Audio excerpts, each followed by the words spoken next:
I slow down as I turn onto my brother's street, and for a moment, I'm not sure whether it's caution or instinct making my foot ease off the gas. Probably both. The house ahead of me looks just like it always has, too polished for its own good, standing on the kind of land that tells every visitor we belong to a lineage of people who never learned to say, "We can't afford that." Before I continue, like this video and subscribe to this channel to get more interesting stories like this. My fingers tighten around the steering wheel anyway. I haven't seen them in 4 months, and I've spent those 4 months reminding myself why I stayed away. But here I am again, watching my parents' perfectly trimmed hedges come into view like a warning. The house looks the same, but I don't. At least I hope I don't. I've spent years trying to outgrow the version of me they built in their heads, the one who never measured up to Daniel. I sit for a moment after parking behind my father's black Range Rover. I catch my reflection in the rearview mirror. Neat haircut, calm eyes, shirt pressed. A man who built a business from scratch, even if no one in that house ever believed it would survive long enough to be called one. To be honest, I whisper to myself, this is already starting to feel like a mistake. I step out before I can think twice. Inside, the familiar smell hits instantly. Lemon polish and my mother's perfume, the one she buys in those tiny glass bottles that cost more than my first month of rent years ago. The foyer gleams, the marble floor reflecting the chandelier light in that showy way my parents always thought looked tasteful. I hear voices in the dining room. Of course. My mother never lets a table sit undecorated. I follow the sound, half expecting a welcome, even though I know better. My mother is bent over the table, adjusting forks that don't need adjusting. "Oh, you're here," she says without turning fully around. A quick glance, a half smile, not a hug, not a hello, just the acknowledgement she gives strangers in church. "Set the glasses out," she adds. "Your father's finishing the roast." "Sure," I say, even though she never waits for my answer. The cabinet door gives its soft, familiar click as I open it. I take out the glasses, trying not to look at the row of photographs along the sideboard. But I do. I always look. There's Daniel shaking hands with some business executive. Daniel standing beside the mayor, receiving an award that probably made my parents cry. Daniel at his wedding, beaming like he'd invented marriage. And then there's me, a single photo, a blurry one from the day I graduated college. My mother must have picked it because she happened to look decent in it. I set the glasses down one by one, pretending the weight in my chest is just the crystal. "Dad," my mother calls, "he's here." My father steps out from the kitchen, holding a knife he's probably using as a prop more than a tool. He gives me a nod, more brisk than warm. "Traffic?" he asks, like he's reading lines from a script. Not really. He grunts like that's an unsatisfying answer. Before I can say more, the front door swings open, and my brother's voice fills the entire house like a brass band. "There he is," Daniel says, walking in wearing a gray suit that looks like it cost a month of my rent, back when I used to have rent. "Sorry I'm late. London call ran over." You'd think he was negotiating world peace. My mother lights up like fireworks. My father claps him on the shoulder, as if Daniel just returned from conquering a small nation. This is the part where I usually slip into the background. I've learned to do it quietly. We settle around the table, my father at the head, my mother to his right, Daniel beside her, and me at the far end, like a distant guest. The roast is dry, just like always. But no one ever says it, not even me. "So, Danny," my father says, cutting him the biggest portion, "how's the star broker doing?" Daniel laughs, brushing invisible dust off his cufflink. Closed a multi-property deal yesterday. Client list keeps growing. Honestly, it's been insane. My mother beams as if she personally built his client list with her bare hands. And you? She turns to me suddenly, as if I just materialized. How's your little shop? I swallow the dryness in my throat. It's going well. My father looks vaguely concerned, the way he does when a waiter tells him they're out of the wine he likes. Are you still doing that online woodworking thing? Woodworking thing. The same business that swallowed years of my courage. The one I built alone when everyone else told me to stop pretending I was an entrepreneur. The one I sacrificed sleep for, relationships for. The one I failed at twice before understanding how to make it live. Yeah, I say simply. Still doing it. Daniel snorts. Man, you should have gotten into real estate. You've got an eye for good places. But, hey, someone's got to make the coffee tables, right? He grins, waiting for his joke to land. My parents chuckle softly, the polite kind of laugh people use when they want to avoid looking cruel. I don't laugh, not even a little. No, actually, I say, I've been house hunting. That gets them. My mother freezes mid-sip. Daniel actually raises his eyebrows, like a teacher about to scold a kid for saying something ridiculous. My father doesn't laugh. He just frowns, which is worse. For what? Daniel asks, eyes gleaming with amusement. A studio? Loft? Tiny home vibe? A house, I answer, in Brookwood Hills. There's a beat of silence. Then they burst out laughing, all three at once, like I told the funniest joke I never meant. My father wipes his mouth. Son, that area it's not in your bracket yet. Not with a side business. Side business. I almost laugh myself. If only they knew. My shop, Iron and Oak Studio, pulled in nearly $26 million last year. Not that I've ever told them. Not that they ever asked. I lived broke for so long, they assumed I stayed that way. Daniel leans back, swirling his wine. Well, since you're browsing fantasy listings, I'm looking at a place in Brookwood too. $4 million. Modern architecture. That floating staircase style you love. He smirks. It'll make Mom and Dad proud. My mother places her hand on his shoulder, glowing. I push food around my plate, pretending I'm not imagining the irony. So, Daniel continues, cutting into his roast. You better stay out of that neighborhood, man. 8 for us to show up at the same open house. I don't respond, not because I can't, but because the urge to speak would turn into something I can't take back. After dessert, which I barely taste, I stand up. I should go. Early morning. My mother packs leftovers for me. I guess in her mind, men who build businesses from nothing still forget to feed themselves. I take the foil container, because refusing would start a debate. When I finally get outside, the air hits me with a strange kind of clarity.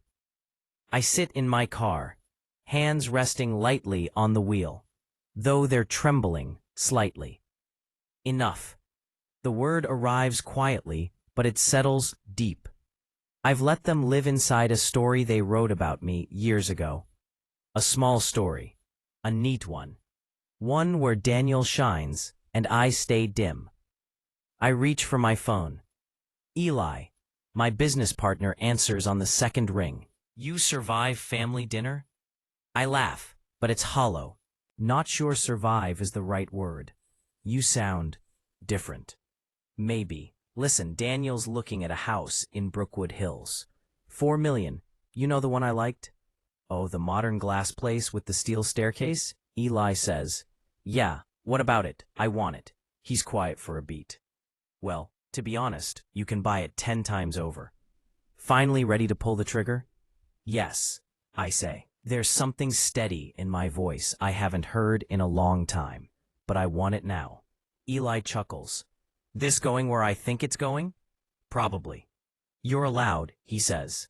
After everything they put you through all these years, you're allowed to want something. I exhale slowly. Tomorrow morning, I tell him. Make the offer. All cash, full asking. All cash, Eli repeats. That should shut your brother up, for once.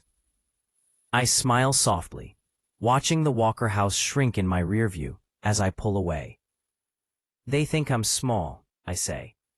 They have no idea what I built. Well, Eli says. They're about to. The road opens ahead of me, long and steady.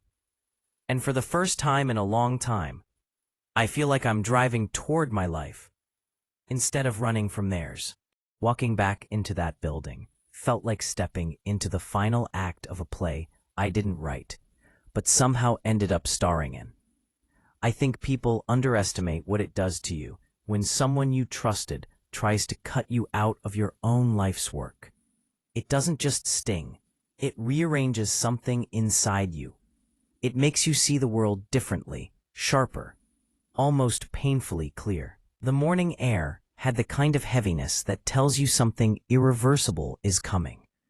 I remember standing outside the glass doors, hands in my pockets, thinking that maybe I should have felt angrier or scared. But instead, there was just a quiet inside me. The kind you get after a storm has ripped through your home and left nothing to argue about anymore. I pushed the door open. The lobby looked exactly the same as it always had, but somehow smaller. Or maybe I was bigger now. Who knows? The receptionist saw me, and her eyes flicked up in that curious way people do when they sense a man isn't here for casual conversation. She offered a polite smile. I gave her a nod and headed straight for the elevator. As the doors closed, I caught my reflection in the silver panel. I didn't look like a man chasing revenge. I looked like someone walking toward a truth he had avoided for too long, and maybe that's why I felt ready. The elevator dinged on the 6th floor. Same hallway, same carpet, same hum of printers and keyboards and whispered office gossip. Yet the air felt heavier, almost watching me. A few employees looked up as I passed. Some nodded, some avoided eye contact, but every face carried that quiet curiosity. What's he doing back here? I stopped outside the conference room. Andrew was inside. For a moment, I just stood there, my hand on the metal handle, thinking about the day we first signed the papers to start the company. Two young men, hungry for success, joking about becoming legends someday. I remember believing him when he said we'd always have each other's backs. I guess betrayal hits hardest when it comes from someone who once meant the world to you. I pushed the door open. He looked up from his laptop, calm, confident, a man who believed he had already won. James, he said, voice smooth as ever, didn't expect you so early. I took the seat opposite him, slow, steady. The way a man moves when he knows exactly what he's carrying in his briefcase. I figured we should get this done, I said. He gave a small smile. The kind someone gives when they think the fight is already over. I assume you're here to settle this matter quietly. That word again. Settle. It almost made me laugh. To be honest, there's something insulting about how confidently certain people assume you'll fold. No, I said. I'm not here for that. His smile faltered. I pulled the folder from my bag and placed it in front of him. Thick. Heavy. Months of work. Hard proof. The kind that doesn't break under pressure. What's this? He asked. The truth, I said. He opened it, probably expecting some emotional plea or a half-formed threat he could brush off. But as he flipped from one page to the next, something shifted in his face. A slight tightening around the eyes, a slow swallow, the beginning of fear. Inside that folder was the paper trail he never thought I'd find. False invoices, shelf companies, the offshore account in St. Kitts. The email exchanges he deleted, but forgot, were backed up on the server. Every lie he had stacked like cards, thinking I'd never notice, the tower leaning. "James," he said, voice suddenly missing its usual sharpness. "Where did you get all this?" "I paid attention," I replied. "You made the mistake of thinking I never did." He blinked, and I could almost see the calculations running behind his eyes. He was trying to figure out how much time he had before the walls collapsed. The answer was simple. None. "Look," he started, leaning back, trying to pull himself together. "I think we can negotiate something. There's still room for—" "There's no room for anything," I cut in. For a moment, neither of us spoke. The silence stretched long enough to feel like its own conversation. "You think destroying me fixes this?" he asked, his voice small but trying to appear strong. "You destroyed yourself," I said. "I'm just done pretending not to see it." I handed him the final sheet, a copy of the letter I'd already submitted to the board, the evidence attached, the witnesses who had come forward once they realized I wasn't afraid anymore, the external auditor I had hired behind the scenes. Everything was already in motion. His hand shook slightly as he read it. It was the first time I'd ever seen him look genuinely human. "This company won't survive a scandal," he whispered. "It will," I replied. "It just won't survive you." He stared at the table. I don't know if he was thinking about the empire we tried to build together, or the moment he first decided to cut me out of it. Maybe both. "I'll never know." "You're really going to do this?" he asked. I already did. There was something sad about that moment, almost nostalgic. I guess endings always carry a little grief, even when they're deserved. I stood up. "You should call your lawyer," I said quietly. "You'll need one." He didn't respond. He just sat there, the weight of his own choices finally settling on his shoulders. For the first time since this began, he didn't look like my partner, or my friend, or even my enemy. He looked like a man who finally realized the train he had been riding so confidently was headed straight off a cliff. I walked out of the room, down the hallway, into the elevator, out of the building. The sun hit my face the moment I stepped outside, warmer than I expected, softer too, almost like the world was saying, "You're done, it's over." I stood there for a few seconds, letting the air fill my lungs. There was no triumphant feeling, no victory rush, just that quiet again, the good kind this time. Revenge isn't loud. It's not a scream or a punch or some cinematic explosion. It's a decision, a choice to stop letting someone else define your story. I realized that somewhere along this journey, it stopped being about punishing him. It became about reclaiming myself, my name, my work, my dignity. People always say revenge is poison. Maybe that's true when it's fueled by rage. But when it's fueled by clarity, when it's the only path left between who you are and who you refuse to become, it can be something else entirely. Walking to my car, I felt lighter. Not happy, exactly. Just free. I opened the door, sat down, and allowed myself one long breath. The kind that shakes you a little, because it carries the weight of everything you've survived. I didn't get justice today because the world is fair. I got justice because I finally refused to be small. And that was worth everything.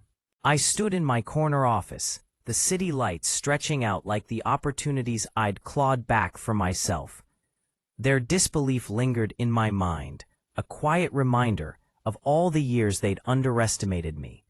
Powerless now, against what I'd built. For the first time, I felt it. Victory wasn't just money. It was finally being seen for who I truly am.